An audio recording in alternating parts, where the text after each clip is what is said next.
Hello everyone, welcome back. Here for my next kit, another Pacific build here, the F6F Hellcat, the late version by HobbyBoss in 1/48 scale, as you see there.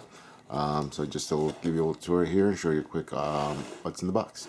So it comes with two decal options, one for the Lexington, December 43, and another here for the Wasp, and with no year given. Right, so typical HobbyBoss. Open up the box. You get a little insert here, a little advertising, including the kit itself in question. So it gives you the advertising there. Like the other HobbyBoss kits, everything comes nice, neatly, individually packed, nice, well packed, very well packed in the box. So let me take things out of the bags and show you what they are. All right, so here's everything out of the box. So let me just quickly show you the instructions. This is a pretty much typical HobbyBoss. You got the same illustration as on the cover, in black and white. You got some informational stuff there with the icons mean and some warnings. The instructions themselves are that fold-out style, but you know, pretty nice and simple, pretty well illustrated. All the cat drawings, as you can see. So this has a total of six steps, so pretty straightforward build. You got your parts list, tree, which is great to have, so that's nice. And like typically HobbyBoss, you got your full color painting guide and decal placement. Like I mentioned before, wish other kit manufacturers did the same. So it's great to have this in color. I think it's a much better reference than just relying on the grayscale drawing. And also you got all the color references here on the front and back for the two painting houses. And these are the actual decals that come with, and they all look to be pretty nice. Like I said in the past, HobbyBoss decals, never had really a problem with them. They all tend to settle pretty well. Just to give you a little close-up here of the details of them, so you can see how legible they are. So pretty good, I think. All right, and now the actual kit parts. Let me just start off here with the clear pieces here, which came here wrapped up in the foam, which is great. And this is well protected, unlike other kit manufacturers that just throws them into a plastic bag, and they are reasonably pretty clear, as you can see there. Pretty nice and transparent. Easily read right through that, as you can see there. So that is cool. Let's put these off to the side before I scratch them up. Another one part that came wrapped up in the foam is here the exhausts. See, they're nice little, I guess semi-delicate enough that they want to be wrapped in foam. There's your instrument panel. Put your decals on. Paint it up. And you have your front cowling. You see, it's got some nice little detail there, the rivets. So that's pretty nice, right? And let's go to the main parts. Now, this particular kit, from all my reading and research on it, seems to be a great kit as far as details and buildability. Also, it's got the option to have your wings folded. But there is one major flaw on this kit, that being that it's out of scale in one part. Here, this middle part here where the cockpit is, it is totally out of scale. Might be a little hard to see here, but the seat is way too wide for what it should be for 1/48 scale. And just to show you in comparison, this is the seat from the P-47 Hasegawa I just did, which should be a similar seat to the Hellcat. And if you see him here, let me zoom in a little bit here for you. You can see that the Hasegawa seats literally sits in there with room to spare.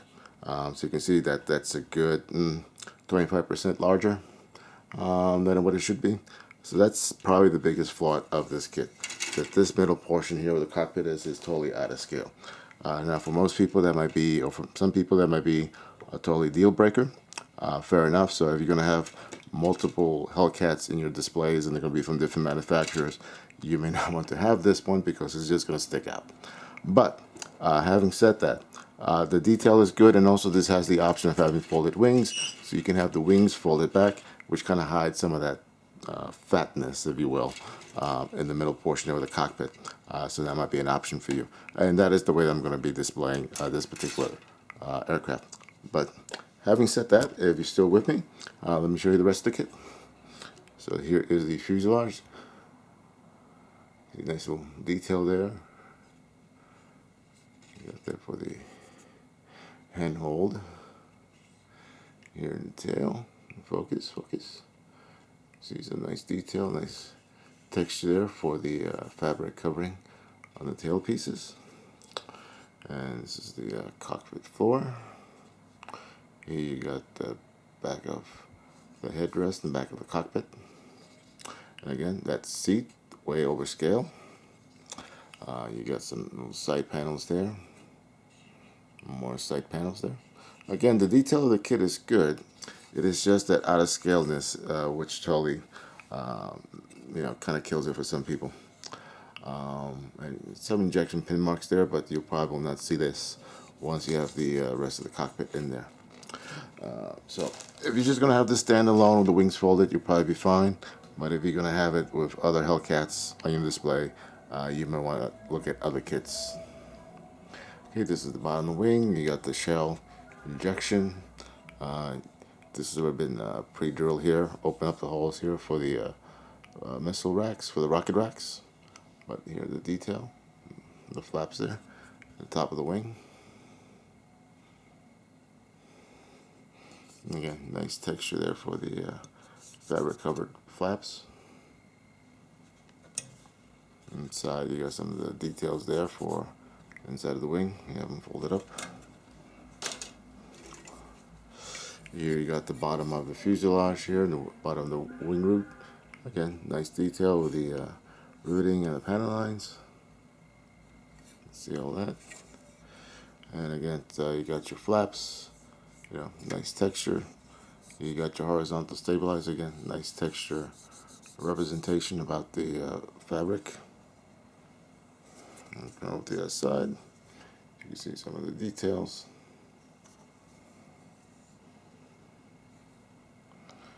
Again, detail-wise, it's pretty good. And the last part here, you have your propeller, you have your fuel tank, you have your engine there. So again, pretty decent detail in my opinion. See all that? You got a couple of bombs, general purpose bombs, your rockets, you got your wheels. Again, they look nicely two-piece, but nicely detailed. Landing gear covers your landing gear itself. You got part of the engine there, or part of the engine parts. So that's just a quick run through the kit, and I'll be building this next, and I'll show you, the progress on the build. And again, it's a nice kit with the exception of that bulbous middle part there, where you have the cockpit, which is totally out of scale. I'm going to build this wing folded, so it's not going to be a big deal for me. But again, if you're going to put it without the wings folded or next to other Hellcats, you will notice the discrepancy there. All right, so stay tuned for the rest. All right, thank you. Hello. All right, so here's the first part of the build. As usual, start off with the cockpit. So basically, the parts you see here is mainly here for the first part, building out the cockpit and so forth. Overall, the fit of the kit is pretty good. There was a little bit of flash here and there. We just had to scrape off with the edge of an X-Acto knife, or even just with your fingernail. You can get off. Now, here's all the parts that I've done so far. I just want to point out a couple of things here, just looking at the instructions. Some of these parts, once you seal it up, you're not going to see it all. This entire front part here, this bracing, the tanks, you're not going to see that. Parts of the back here, you're not going to see this. You're not going to see this part back here at all once this is closed up. Which is a shame, well, it's a shame the kit is out of proportion, and then they give you all these internal parts so you can have something to work with, but you'll never see the light of day. So anyway, so here is the cockpit all built up. I actually did use the decals for this, believe it or not. I figured since I'm going to have the wings folded, and not to go too crazy with the cockpit, but overall it has pretty decent details, and if you paint it up and do a little bit of scratch building. I put in seat belts and so forth. I can make it look really nice. But again, this is totally out of scale. Just to point out, like this back part here, I mean, you're not gonna see this whatsoever. This is behind where the window is. This is all sealed up. All this nice ribbing here, so just dry brush just to highlight it to show you better. All that ribbing, you're not gonna see it. It's all gonna be covered up. All this front part here where the engine go, the tank, so all this part, it's all gonna be covered up. You're not gonna see it whatsoever. And here is the engine all completed. Let me get this to focus. There you go. Put right side up. There you go. And again, part of this, like for example, all this back part here, once you put this in here, it's not going to show. It's going to be all hidden from view back there, so you can probably leave all that stuff off. In fact, what I'm going to do, I'm going to break this part off, because I'm going to leave this off instead of putting it on and masking it while I paint the fuselage. I'm just going to leave it so that I can just slide it in later, and to do that, I'll just need to break this part off, and then I can just slip and slide this in here after the fact, like so. Okay. Other parts they did, put together the wings. I painted the inside here chromate, thinking that it would be the chromate, but actually on the naval aircraft from World War II, all this stuff will be painted the same color as the undercolor of the wings, so didn't need to do that, but they're all assembled. Same thing in the middle part, the fuselage and under the wing here. And so for the build, I mean, these are also the drop tanks. I think I did a pretty good job about the seam here. As you can see, I don't think you can barely see the seam there. Same thing with the drop bombs there. I don't think you can really see those seams. And these bombs are pretty cool. I mean, you can see the little propeller-looking thing there that the bombs have. So that's cool. That has a nice little detail. Again, the kit has nice details. This is just a shame that that middle part of the fuselage, the cockpit area, is so out of scale. But anyway, so I'm going to go ahead and put all this stuff together, seal it up, and get it ready for painting the main fuselage. All right? All right, thanks for watching. All right, so put the fuselage together, and did have to do some sanding and rescribing of the panel lines top and bottom here, but wasn't too bad. One thing in my sanding process, there's the identification lights, which are at the bottom of the fuselage here. In my sanding process, I just totally obliterated them. So what I did, I just took little hand drills, little pin vise drills, just drill a hole approximately, the size of the identification lights, and what I'll do at the end is I'll fill that in with some micro crystal clear, and then paint it up from there. So that'll give me my lights there at the bottom. So I'll do that. So the fit between the two halves are pretty good. Did have to, like I said, did have to do some sanding and polishing, and rescribing work here along the seams, top and bottom, but it wasn't too bad. The fit between this part and this, which here in the instructions, just to give you a look here, is this part. The fit was extremely very good. I mean, typically this is a bad part for most kits, but here that was a really excellent fit. So right now I'm just going to go ahead and then start the painting. So I'll be back after I've done the base painting. Right, thank you. And a few hours later, here we are with all the base painting done on the aircraft itself. So everything's been airbrushed, the various shades of white and blue, a little tricolor there. The horizontal stabilizer, actually did not glue them in. I just had them in place there previously just so I can put the primer on, and then I just removed them for painting the tricolors. And here's the wings, top and bottom, all painted up. It looks shiny. It's because I already put on a coat of clear on it. It's already dry to the touch, so I'll just let that cure probably overnight, and then do the decaling tomorrow on this. Now all the paints I've used here, all this has been Vallejo colors that I've used, and I actually sprayed all this freehand. Actually didn't do any masking on this. I just used the airbrush, low pressure and nice and close, and just give it that natural feather edge. Looking on online photos of the naval aircraft with this tritone color, all that demarcation lines between the colors are all pretty soft. They've all been airbrushed on, spray painted on, so this really wasn't that much of a hard line. So That's what I tried to do here. Get this nice little soft transition between colors.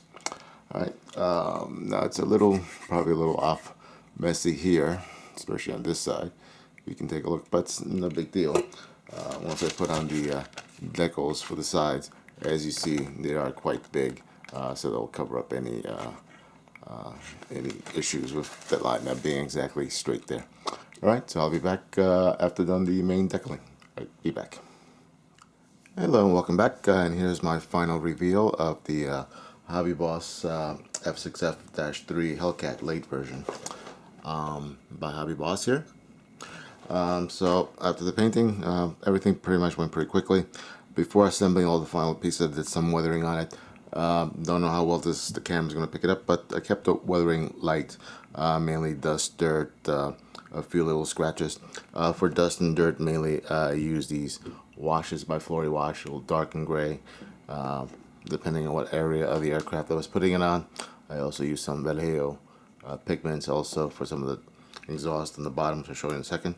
For the blue, blue here, what I use a little bit of fading to tone it down with. I use some of this oil paint. So this is transparent white, and I just took a little dab with a brush with a little bit of thinner, dabbed it in places, and then just massaged it into the individual panels in different areas of the aircraft. I personally do like using the oil paints for weathering. I think it's good. You know, it gives me a lot of blending options. And if I don't like it, easy to wipe it out before it dries. And also I use a prismatic color for a little bit of chipping here and there. I really kept the chipping to a minimum. Looking on reference photos of actual aircraft in the Second World War, aircraft carriers, they really weren't all that beat up, unlike the Japanese counterparts. So the chipping was relatively minimal, only a little bit here along panel lines and the wing edges and so forth. Otherwise, they're just kind of dirty. Okay, so let me just give you a little look-see here.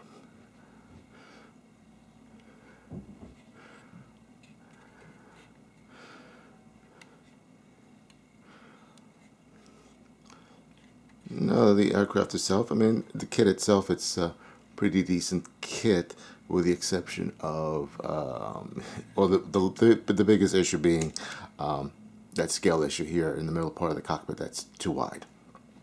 There's just no way around it. I mean, by itself, folded up here, I mean, it looks like a Hellcat, so sitting on the shelf will look fine. But if you were to put it probably next to another Hellcat, like from Hasegawa or the Edward one, you would definitely see the difference in girth of the cockpit, and it'll look out of place in there. And you see there in the bottom, you got those identification lights, which I drilled out, put some the micro the PVA glue by micro scales. Then I put a little bit of dab of silver in there, and then I put the transparent paint on it to give it that kind of glassy painted look there. You can see the exhaust there. I did put on the bombs and the rockets, even though in this folded configuration, I highly doubt that it would have the bombs and the especially the rockets ready on them, but I just did them anyway, just to have them there. And the antenna wire, which is easy line. All right, you can see a little bit of the silvering from the prismatic pencil, and a little bit of the scratches there along the edge, which is what I saw on the reference photos. Anyway, so stay tuned for some slideshows, and thank you for watching. Take care.